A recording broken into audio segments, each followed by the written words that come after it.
Bien, quiero invitarles para que abran su Biblia, por favor, en el Salmo 37. Estamos en esta serie de los Salmos y hoy vamos a meditar y procurar profundizar un poco más en el Salmo número 37.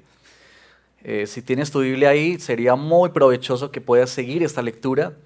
Si no la tienes, en pantalla van a aparecer para que podamos intencionalmente estar muy atentos. Son 40 versos, pero ya el hecho de solamente leer la escritura, digamos que es muy, muy provechoso, es de gran bendición para nuestra vida. Entonces leemos así el Salmo 37, del verso 1 en adelante, y vamos hasta finalizar este salmo. Dice así la palabra del Señor: no te irrites a causa de los malhechores. No tengas envidia de los que practican la iniquidad, porque como la hierba pronto se secarán y se marchitarán como la hierba verde. Confía en el Señor y haz el bien. Habita en la tierra y cultiva la fidelidad. Pon tu delicia en el Señor y Él te dará las peticiones de tu corazón. Encomienda al Señor tu camino. Confía en Él, que Él actuará. Hará resplandecer tu justicia como la luz y tu derecho como el mediodía. Confía callado en el Señor y espera en Él con paciencia.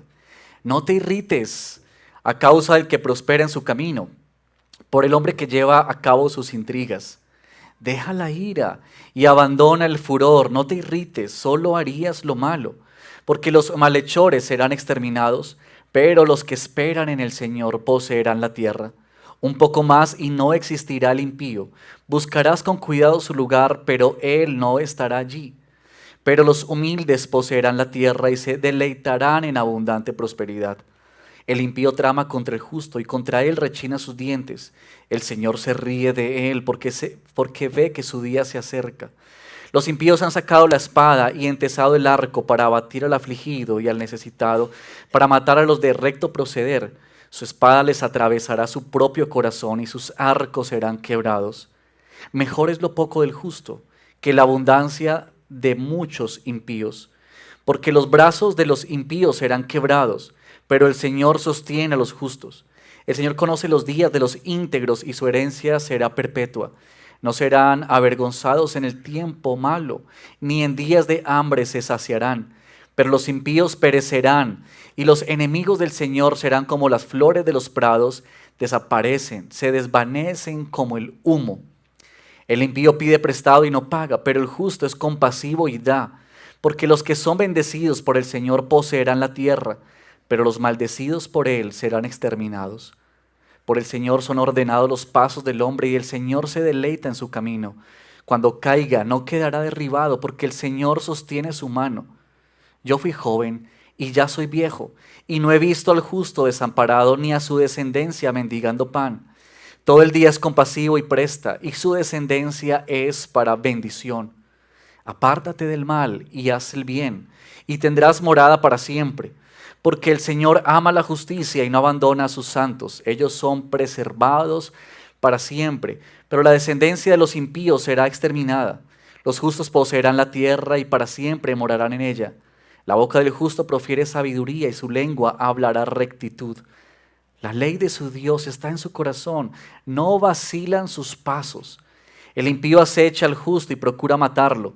El Señor no dejará al justo en sus manos, ni permitirá que lo condenen cuando sea juzgado. Espera en el Señor y guarda su camino, y Él te exaltará para que poseas la tierra. Cuando los impíos sean exterminados, tú lo verás. He visto al impío, violento, extenderse como frondoso árbol en su propio suelo. Luego pasó y ya no estaba. Lo busqué, pero no se pudo encontrar. Observa al que es íntegro, mira al que es recto, porque el hombre de paz tendrá descendencia. Pero los transgresores serán destruidos a una. La posteridad de los impíos será exterminada. Pero la salvación de los justos viene del Señor. Él es su fortaleza en el tiempo de la angustia. El Señor los ayuda y los libra de los impíos y los salva, porque en Él se refugian. Amén. Oremos al Señor. Padre, te damos gracias por esta escritura, por este salmo precioso que nos habla tanto de ti, pero también tanto de lo que tú haces, de cómo tú obras en medio de nosotros. Hay tanta riqueza aquí en este salmo que podríamos pasar horas y días enteros para meditar aún en cada verso, en cada frase, en cada idea. Pero de manera especial te pedimos hoy que hables conforme a cada una de nuestras realidades y necesidades. Tú conoces bien nuestras vidas y sabes cómo llegamos a este lugar. Así que rogamos que nos ministres y que nos hables para que podamos conocerte a ti mejor, acercarnos más a ti. Pedimos esto y confiamos en tu dirección, Padre, en el nombre de Cristo Jesús. Amén y amén. Esperemos.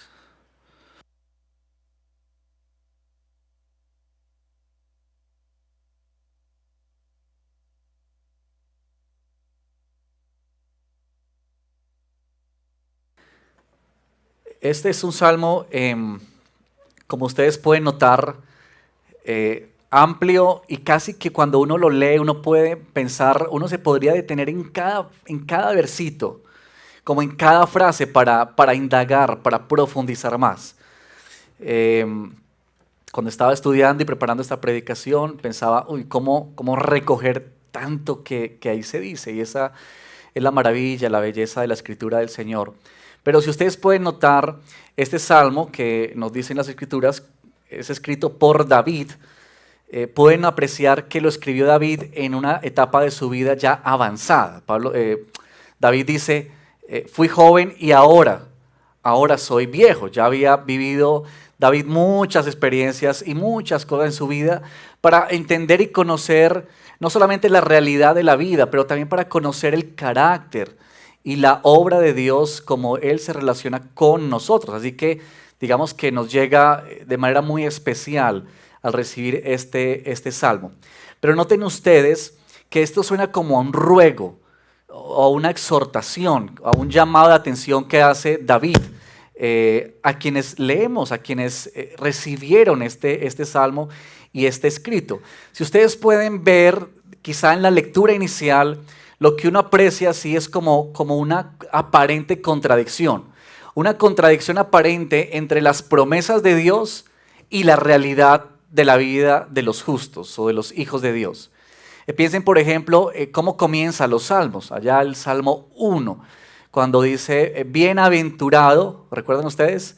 El varón que no anduvo en consejo de malos. Y luego pasa a decir como una descripción, como una metáfora, ¿cierto? Dice que él será como un árbol, ¿cierto? Plantado junto a aguas, corrientes de agua. Y uno se imagina cuando lee esa metáfora, un árbol frondoso, grande, que produce buena sombra, que da fruto. Pero ¿no les parece a ustedes que muchas veces no nos sentimos como un árbol así? Que a veces nos sentimos más como un chamisito por ahí. Como que uno se mira a uno mismo y uno dice, pero ¿cómo? Con estas realidades de vida, con estas situaciones que estoy viviendo, que estoy experimentando, ¿cómo conciliar eso con las promesas de Dios para nosotros? Y justamente ese es como, digamos, lo que David quiere tratar en porque, por supuesto, esta aparente contradicción produce confusión, produce amargura en nuestro corazón, produce falta de fe, bueno, ansiedad, todo ese tipo de cosas que David, conociendo bien su corazón y conociéndonos bien a nosotros, guiado por el Espíritu Santo, escribió ese Salmo 37. Así que yo quiero invitarlos para que podamos apreciar este Salmo con tres afirmaciones o tres ideas que recorren, digamos, todo el Salmo de comienzo hasta el fin, que nos ayuda como a pararnos para poder entender mejor este Salmo. Entonces, esta primera declaración o primera afirmación, y es que en este Salmo tenemos dos exhortaciones. Básicamente en esta escritura David hace dos llamados de atención que son contundentes y que son muy fuertes. El primero de ellos es no te irrites. Y mire cómo arranca el Salmo. El Salmo irrumpe con esa con esa exhortación. Casi que David no quiere, digamos, como perder tiempo, no quiere perder en palabras para ir directamente al meollo del asunto y la dificultad que él sabe nosotros vivimos. Y es no te irrites. El verso 1 dice no te irrites y luego dice no tengas envidia. Pero miren conmigo también, por favor. No sé si vamos a mejor a cambiar este microfonito. Si me regalas Efra ese que está pronto ahí. Vamos a intentarlo una vez más. Si no funciona, cogemos démosle otra oportunidad. Extendámosle gracia a este micrófono. Es que somos bautistas reformados. Extendamos gracias a este micrófono. Pero aquí está esta primera exhortación. No te irrites. Verso 7. En la parte del medio hacia adelante. No te irrites. Verso 8. Deja la ira y abandona el furor. No te irrites. Otra vez, noten ustedes cómo se reitera en diferentes momentos que David quiere afirmar esto. Tengan cuidado, tengan cuidado. Ahora, la razón por la cual produce esta irritación, produce este malestar, esta amargura, básicamente es por lo siguiente. Porque el justo se mira a sí mismo y dice, ¿dónde están las promesas de Dios? ¿Dónde están? Yo estoy sufriendo, estoy pasando este dolor, esta escasez, esta lucha, esta batalla en mi vida, y eso no corresponde con la realidad de las promesas de Dios para nosotros. Pero no solamente eso, sino que además agudiza la situación cuando uno levanta la mirada y ve a su alrededor y todos aquellos que no aman a Dios, sí les va bien.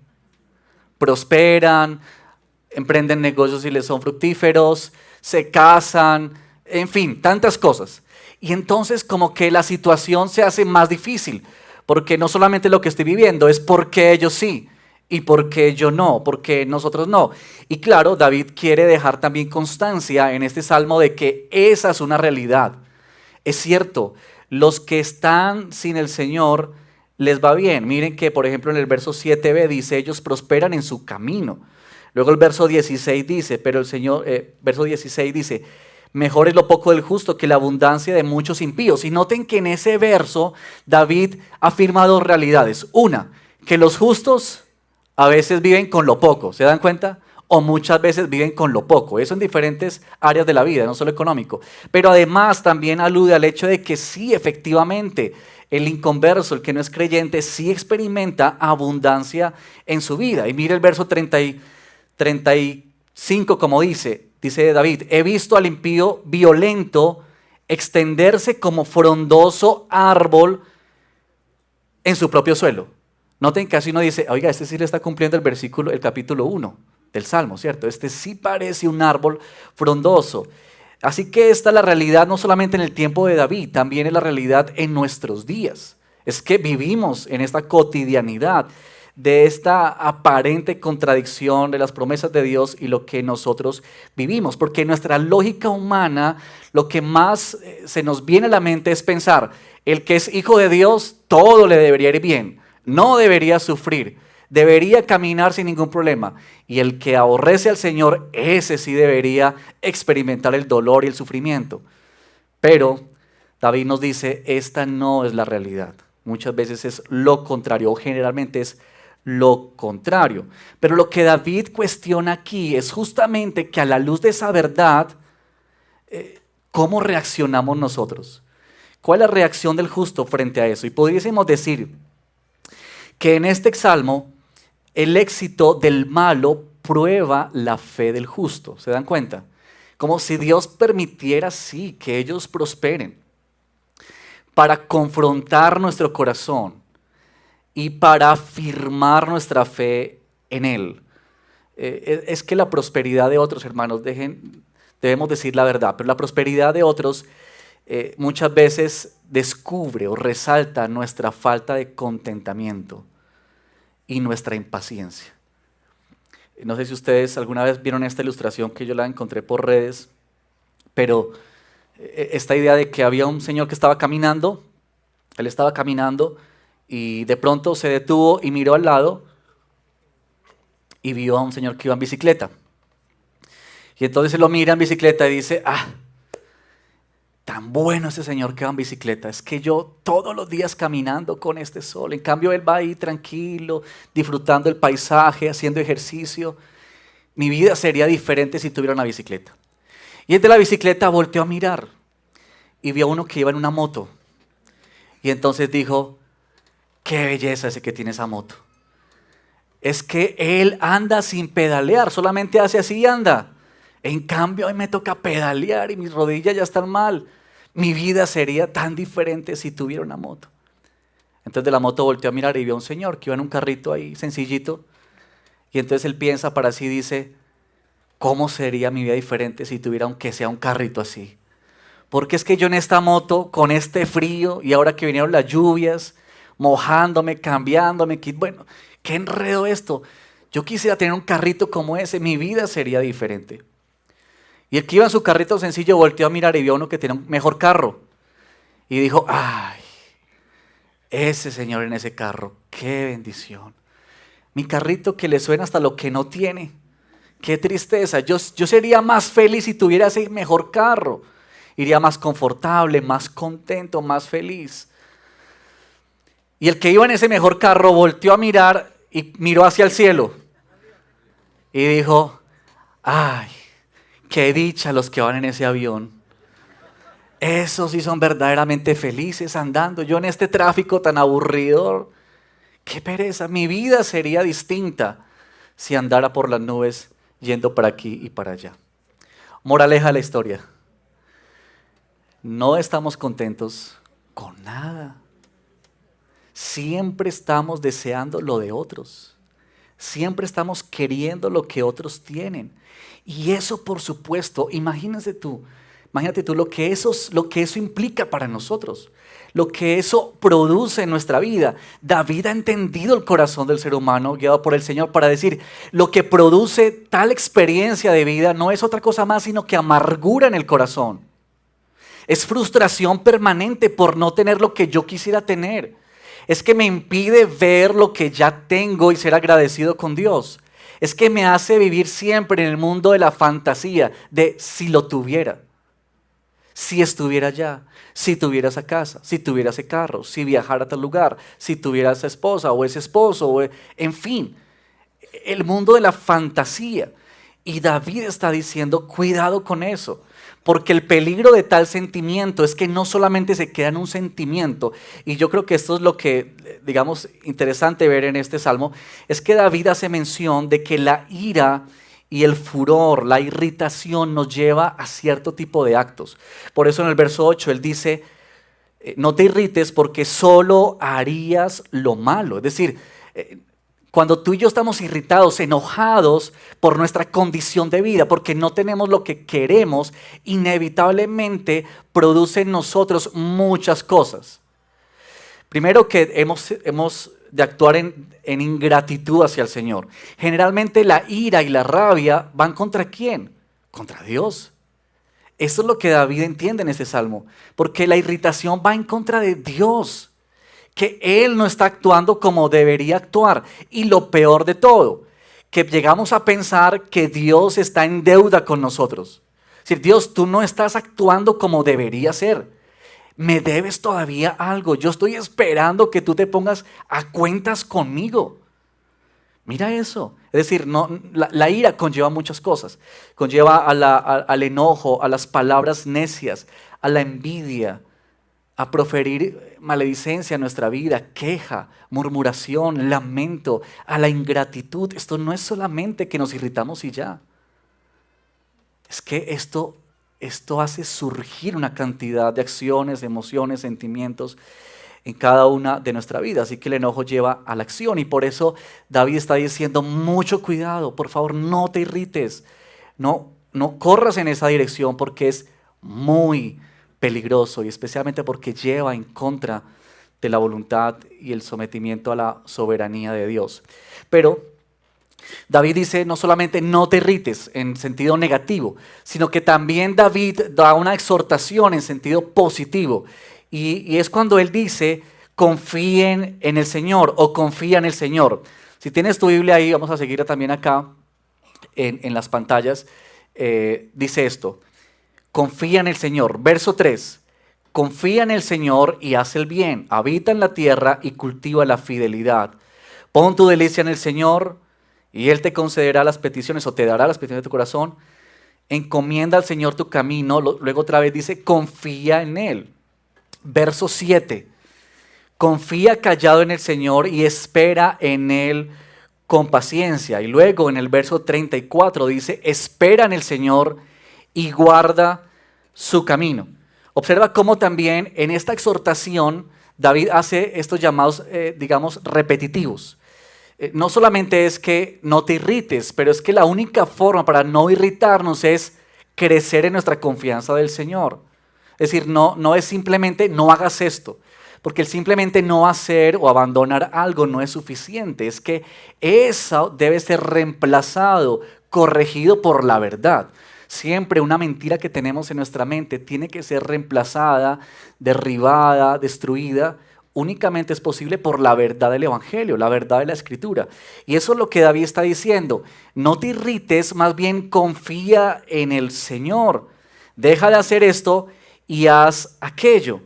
Pero tenemos que pensar qué es esto de confiar en el Señor. ¿A qué nos estamos refiriendo con confiar en el Señor? Miren ustedes los verbos que aparecen ahí. Esto de esperar. Cantábamos hace un momento aquí en el tiempo de oración. Esperar en el Señor, estas palabras tan bellas que nos llaman a poner la mirada en el Señor. Ahora, cuando el salmista escribió esto, el significado de esta confianza y de esta espera es una espera con deseo y con anticipación expectante. Es decir, es una expresión de fe al esperar. En el Salmo 130 que hemos leído esta mañana en nuestras oraciones, en el verso 6 dice, espera en el Señor, pero luego añade esta ilustración, porque él dice, espera como los centinelas esperan o aguardan la mañana, ¿cierto? Los que conocen de eso dicen que quien está en esos trabajos de soportar, digamos, toda la noche, que hay una hora más difícil a la madrugada, que es como a las 4 de la mañana, que es cuando es más densa la oscuridad, cuando el cuerpo está más agotado y es como el momento más difícil de la noche. Y quien está ahí vigilando, guardando algo, lo que espera, ¿qué es?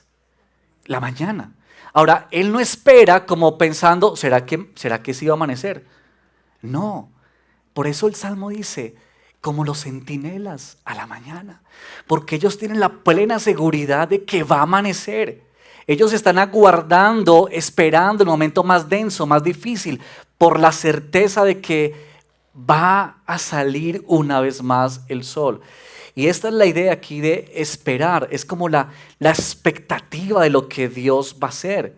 No es apenas resignación, no es apenas que decimos, bueno, pues tocará confiar en el Señor, porque ¿qué más hacemos? ¿No le ha pasado que a veces decimos esas frases tan necias? O como que decimos, pues, ya intenté todo, pues, no, pues oremos. Confiemos en el Señor. Casi como que uno dice neciamente, ya hicimos todo lo posible y como ya no hay nada más que hacer, casi que la actitud de resignación termina convirtiéndose en, bueno, Señor, pues lo que tú quieras. Esta idea que refleja no nuestra confianza en el Señor, refleja más bien nuestra falta de fe, nuestra falta de entender lo que el Señor está haciendo. Así que este confiar en el Señor produce también acciones, al igual que cuando no te irrites, no es solamente el sentimiento, confía en el Señor, no es apenas una expresión abstracta, porque a veces estas ideas se nos quedan como en el aire, confía en el Señor.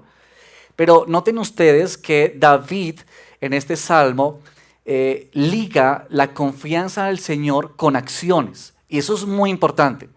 Esto es muy importante, queridos, porque cuando tú y yo hablamos de confianza en el Señor, es que tú y yo estamos experimentando en nuestra vida esta confianza que nos conduce a una forma de vivir. Por eso es que él dice en el verso 3, confía en el Señor y noten, haz el bien, habita en la tierra, cultiva la fidelidad. ¿Se dan cuenta los verbos? Las acciones que están ligadas con la confianza en el Señor. Encomienda al Señor tu camino, confía en Él. Luego el verso 7 dice, confía callado en el Señor y espera en Él con paciencia. Pero también en el verso 34 dice, espera en el Señor y guarda su camino. Es decir, hacer el bien, habitar en la tierra, cultivar la fidelidad, poner al Señor sobre todas las cosas, encomendarnos a Él o encomendar a Él nuestro camino, callar las voces de queja, crecer en paciencia, guardar el camino. Todo esto son efectos de confiar en el Señor. Esto no es, queridos, cuando hablamos de confianza en el Señor, no estamos refiriéndonos a positivismo, que a veces se confunde confiar en el Señor con positivismo. El positivismo es la idea que te transmite de que tú tienes capacidad en ti mismo para que se produzcan las cosas. Y que entonces tú te levantas todas las mañanas y te paras en el espejo y repites 20 veces, todo está bien, todo está bien, todo está bien. Entonces, eso que tú confiesas y que dices en tu mente va a producir una realidad en tu vida el resto del día. Eso no es confiar en el Señor, eso es positivismo. Y la Biblia nos conduce en una dirección contraria. Es que confiar en el Señor es que a pesar de lo que estamos viviendo, podemos descansar y confiar en el Señor. Esta es la confianza que mantenemos en medio de un mundo caído, que aunque tú y yo experimentamos realidades difíciles de nuestra vida, enfermedad, escasez, relaciones rotas, en fin, tantas cosas, tú y yo permanecemos honrando y adorando al Señor. Por eso es que la palabra dice que nuestra fe produce obras, como Santiago dice, ¿verdad? Cuando tú y yo confiamos, estamos persistiendo, perseverando como hijos de Dios. Cuando está esa lucha tan difícil que tú te levantas en el día y no sabes qué hacer y piensas que no hay alternativa, que no hay solución, cuando tú puedes en medio de esa situación y de esa adversidad postrarte de rodillas delante del Señor, puedes orar al Señor, abrir tu Biblia, confesar que el Señor es tu Dios, que tú le perteneces a Él. Eso es que tú estás confiando en el Señor. Cuando tú puedes decir, Señor, aunque yo no entienda lo que estoy viviendo, aunque yo quisiera ver otra realidad, aunque esté cansado y agotado de esta escasez o de esta enfermedad, tú sigues siendo mi Dios. Es que la fe, la confianza en el Señor nos conduce a esas obras. Ustedes de pronto recordarán la parábola que contó Jesús acerca de la viuda que estaba clamando por justicia, ¿recuerdan? Y que esta viuda iba todos los días allá donde un juez, que la palabra dice que el juez era injusto, y entonces dice que ella iba todos los días y le golpeaba en la puerta, hazme justicia, hazme justicia. Y ese juez injusto tenía su corazón cerrado contra ella. No le importaba en lo más mínimo a esa mujer, ni sus luchas, ni sus necesidades. Pero llegó un día en que ese juez se cansó. Y entonces dijo un día, le haré justicia a esa mujer, pero por amor a ella, no. Dice la palabra que por quitársela de encima, como que ya no regrese más, me tiene fastidiado esta viejita. Así que le hizo justicia. Y la palabra dice que Jesús mencionó esto de que si ese juez injusto hizo justicia por la súplica permanente de esta mujer, ¿cuánto más, dice Jesús, no hará justicia el juez justo, el Padre Celestial? Sin embargo, es muy interesante que al final de esa parábola Jesús concluye con esta afirmación o con esta pregunta. Él dice así, pero cuando venga el Hijo del Hombre, ¿hallará él fe en la tierra? Así que la pregunta, uno piensa, ¿qué tiene que ver esa pregunta con lo que acaba de suceder? Y es esto, que la acción de esa mujer, que representa lo que debería ser nuestra vida como creyentes en medio de las injusticias y del mundo caído en el que estamos, que nos lleva permanentemente a suplicar por el Señor, es que descansamos y confiamos en que Dios en su momento nos hará justicia y que aún, si se agotaran nuestros días y no vimos lo que queríamos ver, aún en los últimos suspiros de nuestra vida podemos decir, Señor, tú sigues siendo fiel y yo sé que tú me harás justicia. Por eso Jesús dice, hallará fe en la tierra.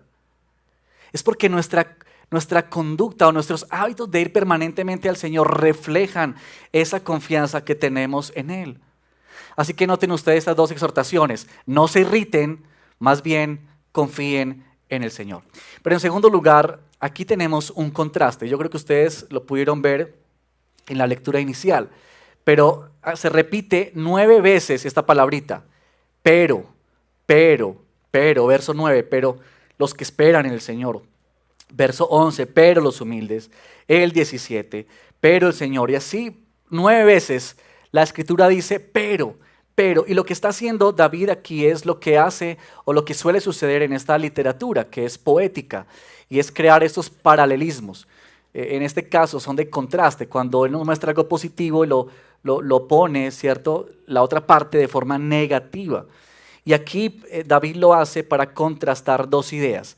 Y esas son las dos ideas, el futuro de los malos y la esperanza de los justos en el cuidado y las promesas de Dios.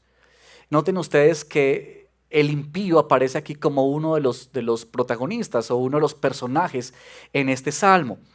Y David está diciendo que este impío es aquel que no ama a Dios, que no ve a Dios como su Señor. El impío en este salmo es uno que rechaza a Dios completamente, pero no solamente que rechaza a Dios, sino es uno que también está en contra de Dios. Y está en contra de Dios al ir en contra de sus escogidos. Por eso el Salmo dice muchas veces que ellos conspiran contra el justo, rechinan sus dientes contra él, piensan cómo matarlos, porque la oposición contra Dios es la oposición contra sus hijos. Pero estos impíos o estos hombres que se califican así en la Escritura, que no temen al Señor, dice David que ellos viven para sí mismos. Es decir, la realidad de ellos es su propia gloria. Es lo que más apetecen, es lo que más desean. Ahora, con eso David hace las siguientes afirmaciones. Y mira lo importante que es acá. Yo voy a llevarlos otra vez al Salmo y por favor síganme porque es la manera que podemos explorar y entender mejor este texto. Pero miren ustedes cómo David dice lo siguiente acá. Verso número 2. Estamos hablando de los impíos y de su futuro. Porque como la hierba pronto se secarán y se marchitarán como la hierba verde. Verso 10. Un poco más y no existirá el impío. Buscarás con cuidado su lugar, pero él no está allí. Verso 13. El Señor se ríe de él porque ve que su día se acerca. Verso 20. Pero los impíos perecerán y los enemigos del Señor serán como las flores de los prados. Desaparecen, se desvanecen como el humo. Verso 28 al final, la descendencia de los impíos será exterminada. Verso 34 también al final, cuando los impíos sean exterminados, tú lo verás. Verso 36, luego pasó y ya no estaba. Lo busqué, pero no se pudo encontrar. Verso 38, pero los transgresores serán destruidos a una. La posteridad de los impíos será exterminada. ¿Pudieron notar un poquito lo que David quiere comunicarnos? David quiere ampliarnos el cuadro y decirnos, yo les voy a contar un poco qué es el futuro de estos hombres, de estos impíos. Y la realidad de ellos es esta, que no perduran, que su estado es pasajero. Y saben, estas afirmaciones deberían hacernos reflexionar sobre lo siguiente, que nosotros, hermanos, y todo lo que nos rodea es transitorio. Es pasajero. Nuestras vidas son pasajeras. Nuestras fuerzas se acaban. Nos debilitamos. La belleza se termina. ¿Ustedes lo creen? La belleza se termina. Saben que por estos últimos tiempos me ha dado por recordar a los artistas famosos cuando yo era niño o era adolescente. Y poner ahí sus canciones o lo que hacían.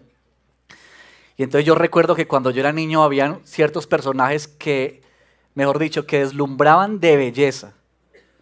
Recuerdo en el colegio, por ejemplo, cuando apareció Titanic. Van haciendo cuentas, ¿cuántos años tengo yo? Pero yo me acuerdo que las niñas en mi salón morían por Leonardo DiCaprio. Compraban los afiches. Todos los niños quedábamos a un ladito ahí, al lado de esa tremenda figura. Pero, ¿han visto a Leonardo DiCaprio en estos días? No estamos hablando mal del querido, pero es la realidad de todos nosotros, ¿cierto? O yo recuerdo, por ejemplo, cuando yo era adolescente, hablaban de este cantante, Chayanne, ¿se acuerdan? Y a otros le daban esos elogios de decirle uy, parece Chayanne. Y eso era como, uy, tremendo, ¿cierto? Hoy en día usted le dice a alguien, es como Chayanne, pues ya no es un elogio, ¿cierto? Ya los años le han pasado. Y eso me ha hecho pensar mucho, en serio, me ha hecho reflexionar sobre esta idea. Oiga, la belleza se acaba la belleza, eso se termina. La admiración para esos personajes se va. O es como la fama se termina también, ¿cierto? Ya no es. Yo, que soy amante, por ejemplo, del fútbol, que hablo con mi hijo a veces de fútbol, me toca explicarle muchas veces quién eran mis jugadores preferidos, porque para él eso ya no existe, ya no están. ¿Dónde está la fama de aquellos que hacían ovacionar estadios completos y que la gente se rendía a sus pies para rendirles culto y adoración? ¿Dónde están? ¿Sabes que David está queriendo afirmarnos esta idea? Esto es pasajero. Esto es como una flor que surge, pero cuando te das cuenta se ha marchitado.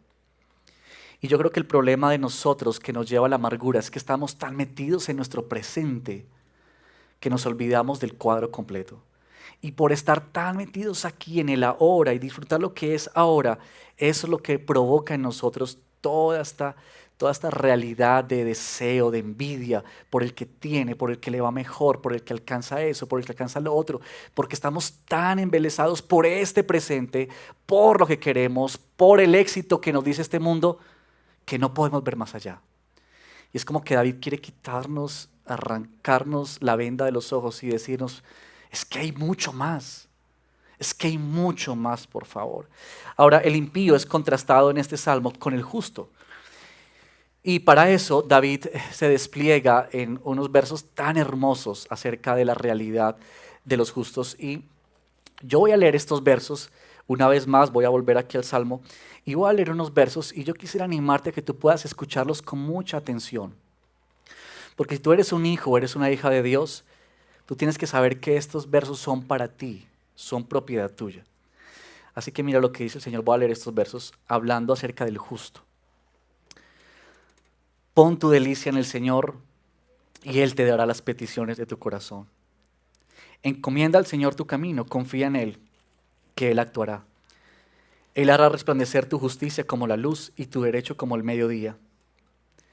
Los que esperan en el Señor poseerán la tierra, verso 11. Los humildes poseerán la tierra y se deleitarán en abundante prosperidad, verso 17. Pero el Señor sostiene a los justos, el 18. El Señor conoce los días de los íntegros y su herencia será perpetua, verso 19. No serán avergonzados en el tiempo malo y en días de hambre se saciarán, verso 22. Porque los que son bendecidos por el Señor poseerán la tierra. Verso 24, cuando caiga el justo no quedará derribado, porque el Señor sostiene su mano. 25 y 26, yo fui joven y ya soy viejo, y no he visto al justo desamparado, ni a su descendencia mendigando pan. Todo el día es compasivo y presta, y su descendencia es para bendición. Verso 28, porque el Señor ama la justicia y no abandona a sus santos. Ellos son preservados para siempre. Verso 29, los justos poseerán la tierra y para siempre morarán en ella. Verso 37, observa al que es íntegro, mira al que es recto, porque el hombre de paz tendrá descendencia. Verso 39, pero la salvación de los justos viene del Señor, Él es su fortaleza en el tiempo de angustia. Y 40, el Señor los ayudará o los ayuda y los libra de los impíos y los salva, porque en Él se refugian. ¿Pueden darse cuenta? ¿Puedes notar en la lectura de estos versos que el justo es cuidado en el presente por el Señor? Pero además que las promesas de Dios se levantan como luminares, como estos fundamentos que sostienen y llevan nuestra vida, que Dios está presente en cada situación de nosotros. Este es el Dios que se nos comunica en este salmo. La intervención de Dios en su vida, en la vida nuestra, radica particularmente en dos hechos muy puntuales que aquí se describen en este salmo. Por un lado es la seguridad del cuidado presente de Dios. Y yo sé que algunos de estos versos no los sabemos quizá de memoria, pero ¿quién no ha recordado en tiempos de dificultad este verso de que yo soy joven y ya soy viejo y no he visto justo desamparado ni su descendencia mendigar pan? ¿No ha sido como bálsamo en tiempos difíciles? es que el cuidado de Dios es permanente para nosotros, aunque a veces tú y yo no lo experimentemos, o mejor, aunque tú y yo a veces no lo veamos como queremos verlo, porque entre otras cosas a veces queremos decirle a Dios cómo debería cuidarnos, y qué debería darnos y qué no darnos. Pero lo que el Salmo sostiene y afirma de principio a fin es que Dios es un Dios presente en la vida de sus hijos y que no hay situación que estemos viviendo que no se sostenga sobre la soberanía de Dios y su fiel cuidado para nosotros. Así que pudiésemos decir esto, si yo no sé con cuál realidad tú vengas hoy, con los que estés escuchando hoy, pero tienes que meter esto en tu mente por la ayuda del Señor, con la ayuda del Señor, y es que Él es quien te sostiene, el que te preserva. Qué bello es ese verso, el que nos preserva para siempre. Él es el que te cuida, Él es el que te provee en tiempo de escasez, es el que te conduce, es el Dios que te libra, es el Dios que te salva, es el Dios que te fortalece en tiempos de dificultad y en tiempos de adversidad. Este es el Dios de nuestro presente. Pero por si fuera poco lo anterior, también estos versos están llenos de las promesas de Dios hacia nosotros, promesas que esperamos en el futuro, cuando Él dice que nuestro futuro está asegurado en Él. Toda esta referencia hacia la descendencia, toda esta referencia hacia poseer la tierra y ese tipo de cosas están anunciando la verdad de un futuro glorioso para los hijos de Dios. ¿Y saben cuál es ese futuro glorioso? Déjenme leérselo allá en Apocalipsis capítulo 21. Yo sé que algunos de ustedes recuerdan ese texto, pero todo ese plan del Antiguo Testamento y los promesas que se dan están señalando hacia esta verdad, para ti y para mí como iglesia. Apocalipsis capítulo 21 dice así: entonces vi un cielo nuevo y una tierra nueva, porque el primer cielo y la primera tierra pasaron, y el mar ya no existe. Y vi la ciudad santa, la nueva Jerusalén, que descendía del cielo, de Dios, preparada como una novia ataviada para su esposo. Entonces oí una gran voz que decía desde el trono: el tabernáculo de Dios está entre los hombres, y Él habitará entre ellos, y ellos serán su pueblo, y Dios mismo estará entre ellos. Verso 4. Él enjugará toda lágrima de sus ojos, y ya no habrá muerte, ni habrá más duelo, ni clamor, ni dolor, porque las primeras cosas han pasado. El que está sentado en el trono dijo: yo hago nuevas todas las cosas, y añadió: escribe, porque estas palabras son fieles y verdaderas. También me dijo: hecho está, yo soy el alfa y la omega, el principio y el fin. Al que tiene sed yo le daré gratuitamente de la fuente del agua de la vida. El vencedor heredará estas cosas, y yo seré su Dios, y él será mi hijo. Noten ustedes que esta no es una posibilidad, no es si quizá se alineen los planetas. Noten ustedes las afirmaciones aquí del que está centrado en el trono. Él dijo: nuevas son todas las cosas, yo lo digo. Como quien dice, está hecho. Esa es la realidad para los hijos de Dios. Esa es la realidad para aquellos que son llamados por Él justos. Esta es la historia detrás de la historia. ¿Tú sabes que mucha gente anda empeñada en saber qué sucede después de la muerte? Esa es la gran pregunta de la humanidad. ¿Qué hay después de la muerte? Nosotros somos los únicos que podemos tener esta seguridad de decir que esta historia que estamos viendo, presenciando, apenas es la antesala de la historia eterna, en la que estaremos en la presencia de nuestro Señor y en la que podemos disfrutar del cumplimiento de todas y cada una de sus promesas. Amén. Pero por último, aquí tenemos un nuevo entendimiento y casi como de manera de conclusión, estas tres preguntitas. Es decir, con base en lo que hemos visto hasta el momento, ¿qué es lo que David quiere implantar en nuestra mente y en nuestro corazón? Y yo creo que este es un nuevo entendimiento para nosotros. Por supuesto que ocurre luego que leemos la Escritura y meditamos en la Escritura, pero estas tres preguntitas que nos ayudan a entender mejor. Por un lado, creo que nos surge la pregunta de ¿qué es entonces prosperidad? ¿Qué es la prosperidad? El verso 4 nos habla de deleítate o pon tu delicia en el Señor. Y el verso 31 dice, la ley de Dios está en su corazón. Mira, la prosperidad de los hijos de Dios es tan diferente en la economía del Señor, que dista tanto de la economía humana, que la prosperidad de los hijos de Dios radica en Dios mismo. Dios podría darnos todos los tesoros de este mundo y todas las riquezas de este mundo. Él puede hacerlo porque Él es Dios. Pero Dios ha entregado a los hijos de Él, a nosotros, lo que es más valioso, y es Él mismo. Si cuando Dios se entrega a nosotros, se acerca a nosotros, esta es realmente la prosperidad del creyente. Aquel que se deleita, aquel que puede gozarse con el Señor, aquel que puede disfrutar a su Señor, que puede gozarse en Él. Esa es verdaderamente la riqueza. Porque las otras riquezas que pueden alegrar el corazón son temporales y son pasajeras. ¿Qué queda de eso? No queda. Pero quien se deleita en el Señor ha encontrado verdaderamente la prosperidad de su vida. Este es Dios.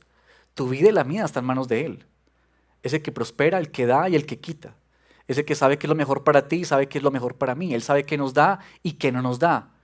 Qué nos da en abundancia y qué nos retiene en escasez. Este es nuestro Dios. Pero aquel que encuentra en Él el deleite y el disfrute, entonces vive en verdadera prosperidad. Pero otra pregunta que nos surge también aquí es, bueno, entonces, ¿cuál es el favor de Dios a la luz de este salmo? Y tenemos que decir que el favor de Dios en este salmo es justamente la fidelidad de Dios, el cuidado de Dios y su salvación. Es decir, que nosotros muchas veces vamos a recibir aquí abundancia. Y Dios es soberano, hermano. No sé qué te ha dado el Señor en el pasado, en el presente, o qué te va a dar en el futuro. Eso solamente lo conoce Dios. Pero sea lo que sea que Dios nos da, mucho o poco, para los hijos de Dios las mayores promesas están reservadas cuando pase este cielo y pase esta tierra. Esas son las mayores promesas para ti y para mí. Porque, sabes, yo he pensado mucho en esta pregunta por mucho tiempo, y es esto. Si Dios nos entregó la salvación y cambió radicalmente nuestra condición presente y futura de ser enemigos de Dios a ser sus hijos, de pasar de condenación eterna a vida eterna, y Dios dijera, no te voy a dar nada más sino solamente eso, ¿no creen que sería más que suficiente para vivir agradecidos con Él? Es decir, si Dios dijera, no te voy a dar nada más, aún así seguiría siendo demasiado para vivir y rendirnos a sus pies. Y esta última preguntita, entonces, entendiendo qué es prosperidad, qué es el favor de Dios, ¿qué es lo mejor? En este salmo, muy interesantemente, si ustedes pueden notar, digamos que lo mejor en este salmo, para quien lee este salmo, ¿qué es? Es estar dentro del grupo a los que se les llama justos. Eso es lo mejor. Es decir, cuando uno lee un salmo así como este, donde es blanco y negro, impío o justo, muerte o vida, perdición o salvación, lo mejor que le ocurre a una persona cuando lee algo así es saberse que está dentro de aquellos que son los justos, los íntegros y los rectos. Eso es lo mejor. Y por supuesto, ahí es cuando nos preguntamos, ¿y cómo nosotros, siendo quienes somos, podemos ser llamados rectos, santos, justos, íntegros delante de Dios? Pues por una sola razón, y es por esta razón, que Cristo ocupó nuestro lugar y que en su muerte Él hizo que nosotros fuéramos justificados. En Romanos 3:26, y con esto termino, dice así la palabra, 3:26 dice, para demostrar, hablando de la obra de Cristo, en este tiempo su justicia, a fin de que Él sea justo y sea el que justifica al que tiene fe en Jesús. Si tú eres un justo por Cristo Jesús, tú debes estar maravillado por eso y agradecido por eso. Así que el Señor nos ayude a vivir esas dos exhortaciones, nos ayude a recordar ese contraste permanente en nuestra vida y nos ayude a caminar en este nuevo entendimiento. Para aplicación, Quisiera primero señalar o dirigirme a quienes están aquí o nos están viendo de manera virtual y todavía tú dices, yo no he rendido mi vida, yo no he creído en Cristo como Señor y Salvador. Yo quisiera llamar tu atención y quisiera mostrarte, como hemos visto en este salmo, que cuando estamos sin Dios, si estamos sin Él, todo lo que nuestra alma desea es pasajero, es superficial. Que el único que puede llenar y satisfacer verdaderamente nuestro corazón, ese es Dios, el Dios de la Biblia, el Dios de la Escritura. Así que quizás tú estás buscando felicidades, quizás estás buscando llenar tu corazón y cada vez te das cuenta que lo logras por un tiempo, pero que se desvanece. Y es porque necesitas venir a Cristo y reconocer que Él es la fuente que sacia verdaderamente nuestra sed y nuestra hambre. Pero para aquellos que son creyentes, también pensar en esto. Y yo creo que el Salmo nos ayuda a corregir nuestra perspectiva de vida. Es decir, cómo estamos percibiendo la vida. ¿Hay desesperanza en tu corazón? ¿Hay ingratitud en tu corazón? ¿Hay enojo en tu corazón? Quizás hay algún reclamo en tu corazón hacia Dios por no actuar como tú crees que Él debe actuar. Pues este es el mejor momento para venir delante del Señor, pedirle perdón y decir, Señor, ayúdame a confiar y a descansar y a esperar en ti.